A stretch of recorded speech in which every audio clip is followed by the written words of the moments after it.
Au nom du Père et du Fils et du Saint-Esprit, Amen. Les bénis de mon Père, bonjour. Grande est ma joie de vous avoir ce matin. Les bénis de mon Père, si tu m'écoutes, il faut savoir qu'il y a plusieurs milliers de personnes à travers le monde qui écoutent aussi cette méditation. Et je t'invite de façon spéciale à devenir un instrument d'évangélisation. Je t'invite à partager dans tous tes réseaux WhatsApp cette méditation. Je t'invite à annoncer la bonne nouvelle dans tous les coins et recoins. C'est ce que notre Seigneur va nous dire en Matthieu chapitre 28, à partir du verset 18, lorsqu'il va quitter, il va souffler sur ses apôtres, il va les envoyer en mission d'annoncer la bonne nouvelle, de baptiser au nom du Père et du Fils et du Saint-Esprit, et d'apprendre à ceux qui ont baptisé de garder les commandements que lui-même a enseignés à ses apôtres. Donc toi aussi, le bien de mon Père, de par ton baptême, tu es devenu prêtre, prophète et roi, et tu es appelé à devenir un agent d'évangélisation, d'annoncer la parole comme Saint Paul va nous dire, « Malheur à moi si je n'annonce pas la bonne nouvelle. » Nous sommes tous des disciples, mais surtout des disciples missionnaires. Les bénis de mon Père, aujourd'hui donc, nous avons une fête de l'Église. Il s'agit de la fête de deux apôtres que nous connaissons bien, de Simon et de Jude. Nous sommes donc aujourd'hui en train de célébrer cette fête qui est une fête importante. Et dans l'Évangile, nous savons, Saint Simon est surnommé le Zélote pour le distinguer de Simon-Pierre, celui à qui Jésus va remettre les clés du royaume. Probablement, on pense que Simon le Zélote était originaire de Cana et il était un juif très fervent et surtout zélé. Il faisait peut-être partie des nationalistes qui résistaient farouchement aux occupants romains et désiraient rétablir la royauté en Israël avec la force et les armes. Quant à Jude, lui, il est choisi aussi par le Christ pour être son apôtre. D'ailleurs, il est surnommé Thaddée par les évangélistes Marc et Matthieu. Thaddée, ce qui signifie homme de sens, d'après Saint Jérôme, que nous connaissons bien, qui a passé tout son temps à traduire la Bible. Revêtu de la puissance divine, le jour de la Pentecôte, on lui attribue l'évangélisation de la Judée, de la Samarie et surtout de la Mésopotamie. Deux textes vont nous aider dans les bénis de mon Père, de prier et de solliciter l'intercession de Simon et de Jude, deux apôtres. D'abord, la première lecture que nous allons écouter est tirée de la lettre de Saint Paul, apôtre aux Éphésiens, au chapitre 2, les versets 19 à 22, où Saint Paul va écrire tout simplement aux Éphésiens qu'ils sont tous intégrés dans la construction qui a pour fondation les apôtres. Oui, les biens de mon Père, à partir du moment où nous recevons le baptême et que nous devenons prêtres, prophètes et rois, nous sommes aussi incorporés dans la construction de l'Église, dont le Christ est celui qui est à la tête. Et nous sommes appelés à devenir non seulement des disciples, comme je l'ai dit tantôt, mais surtout des missionnaires pour annoncer la bonne nouvelle de l'Éternel des armées, la bonne nouvelle de Jésus-Christ. Ensuite, nous allons lire l'évangile de Jésus-Christ selon Saint Luc au chapitre 6, des versets 12 à 19, dans lequel nous allons justement voir comment le Christ va choisir 12 auxquels il va donner le nom d'apôtres. Le bien de mon Père, ouvrons les textes d'aujourd'hui, ouvrons notre cœur à la méditation, à chacun et à chacune. Bienvenue.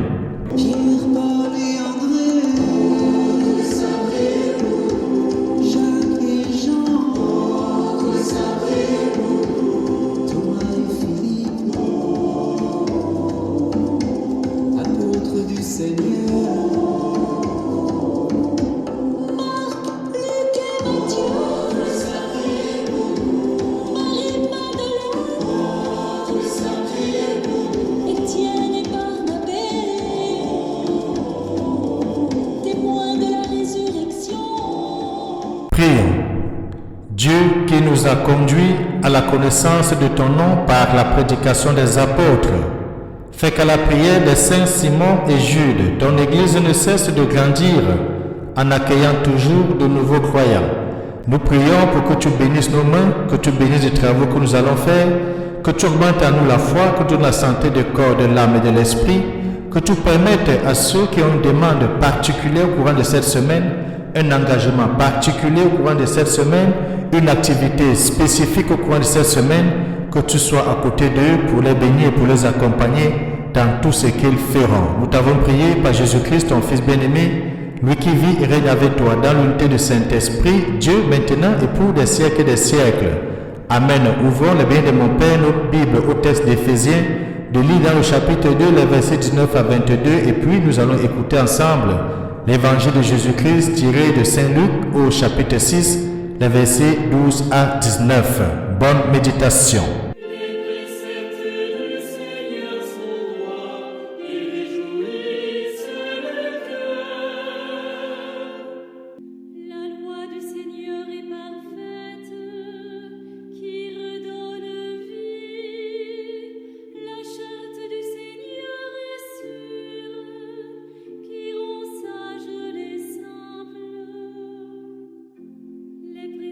Du Seigneur sont droits, ils réjouissent le cœur.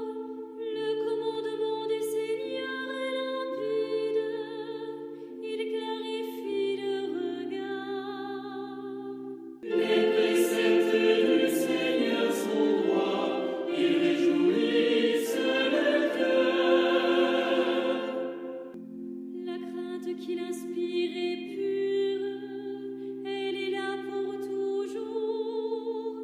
Les décisions du Seigneur sont justes et vraiment équitables. Accueille les paroles de ma bouche, le murmure de mon cœur, qu'ils parviennent devant toi, Seigneur, mon rocher, mon défenseur. Les préceptes du Seigneur sont droits, ils réjouissent le cœur. Alléluia, Alléluia,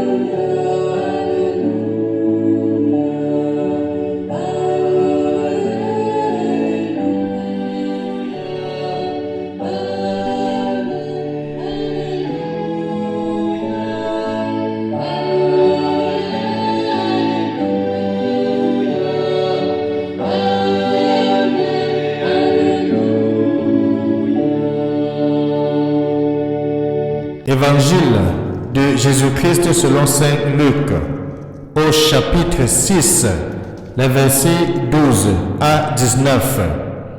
En ces jours-là, Jésus s'en alla dans la montagne pour prier, et il passa toute la nuit à prier Dieu. Le jour venu, il appela ses disciples et en choisit 12, auxquels il donna le nom d'apôtres.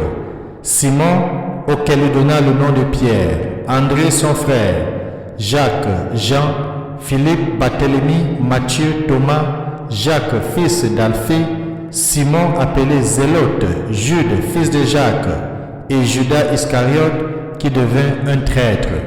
Jésus descendit de la montagne avec eux et s'arrêta sur un terrain plat. Il y avait là un grand nombre de ses disciples et une grande multitude de gens venus de toute la Judée, de Jérusalem et du littoral de Tyr et de Sidon. Ils étaient venus entendre et se faire guérir de leur maladie. Ceux qui étaient tourmentés par les esprits impurs retrouvaient la santé, et toute la foule cherchait à le toucher parce qu'une force sortait de lui et les guérissait tous. Acclamons la parole de Dieu. Louange à toi, Seigneur Jésus-Christ. Il descendit de la montagne pour prier, et il en choisit 12, auxquels il donna le nom d'apôtres. La bénie de mon Père, nous précisons que l'apôtre Simon dont il s'agit ici est différent de celui qu'on appelle Pierre, c'est-à-dire Simon Pierre, à qui le Christ va remettre les clés du royaume des cieux. à qui le Christ va remettre la conduite de l'Église. Le Simon dont nous parlons, c'est un zélote, celui qui appartient à ce groupe très politisé dans sa lutte contre l'occupation romaine. Et Jude aussi, par ailleurs, appelé Thaddée. Ces deux apôtres, il faut le dire, la bien de mon Père, sont sans doute les moins connus, mais ils sont célèbres au même titre que les autres membres du collège des 12 que nous venons de lire. C'est qu'il est très important de souligner pour l'Église de se reconnaître apostolique, c'est-à-dire notre Église est fondée sur les 12 que le Christ a choisis. C'est pour ça que l'Évangile commence par dire que Jésus a passé toute la nuit à la montagne pour prier. Et il a prié toute la nuit, Dieu, le Créateur, Maître de toutes choses, il a passé toute la nuit sur la montagne en communion avec celui qui l'a envoyé, c'est-à-dire en communion avec son Père, le Créateur, pour pouvoir choisir les 12. Donc, eh bien, nous pouvons comprendre que les 12 apôtres ont été choisis aussi directement par Dieu, parce que de la concertation de Jésus et son Père, le matin, il va descendre de la montagne, il va choisir les 12, et on dit très bien qu'il y avait une foule nombreuse qui était là pour l'attendre. Et lorsque la foule est là pour attendre le Christ, c'est bien sûr parce que le Christ va les nourrir, il va multiplier le pain, il va s'occuper de tous leurs besoins primaires, la santé, puisqu'il va dire qu'il va guérir les malades, mais aussi leur perfection. On dit bien qu'il va détruire, n'est-ce pas, les esprits impurs qui tourmentaient ceux qui étaient malades et qui leur causaient les problèmes de santé. En choisissant les 12, le bien de mon Père, le Christ va leur donner les missions très simples. D'ailleurs, on va le voir par ailleurs dans l'Évangile, comment il va les envoyer deux par deux, les autres disciples, pour aller annoncer la bonne nouvelle, mais surtout aussi guérir les malades, annoncer que le royaume des cieux est proche et surtout aussi chasser les démons. Le choix de Jésus, qui est aussi un appel, est une vocation, représente un événement solennel. Il est précédé d'une nuit de prière que nous avons bien souligné et il semble que le Christ ait mûri cette élection décisive dans un face-à-face avec son Père. Saint Pierre est en tête du collège, d'ailleurs on commence par lui. Il exerce d'ailleurs la primauté, mais entre les autres apôtres, il n'y a pas de hiérarchie. Quand le Christ choisit les 12, des 12 il va choisir un, Saint Pierre que nous connaissons bien, dont le successeur aujourd'hui, c'est le pape qui continue à veiller sur la collégialité épiscopale, à veiller sur le fonctionnement de l'Église. D'ailleurs, il va être appelé Vicaris Filii Dei, c'est-à-dire le vicaire du Christ, et qui continue dans la mission de conduire, de cheminer avec l'Église. Cela est beau et fondamental de bien comprendre cela aujourd'hui, la bénédiction de mon Père. Des 12, quand un va partir, ils vont se réunir, les autres 11 vont se réunir pour choisir, comme le cas du départ de Judas, ils vont se réunir, prier, ils vont choisir Matthias pour le remplacer, ils vont imposer les mains, ils vont prier pour lui.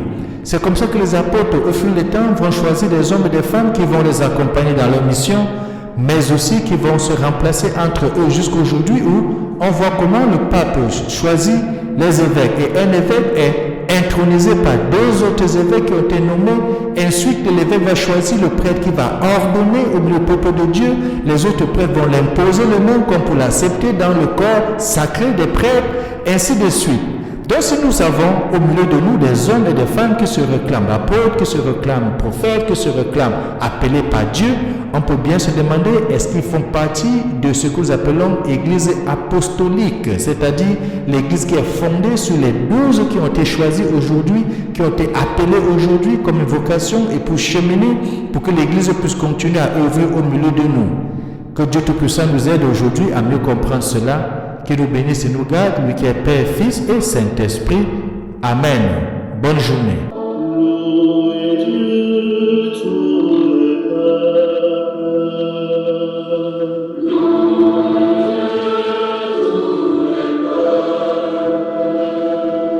Chantez sa grande gloire. Chantez sa oui, notre Dieu nous aime. Son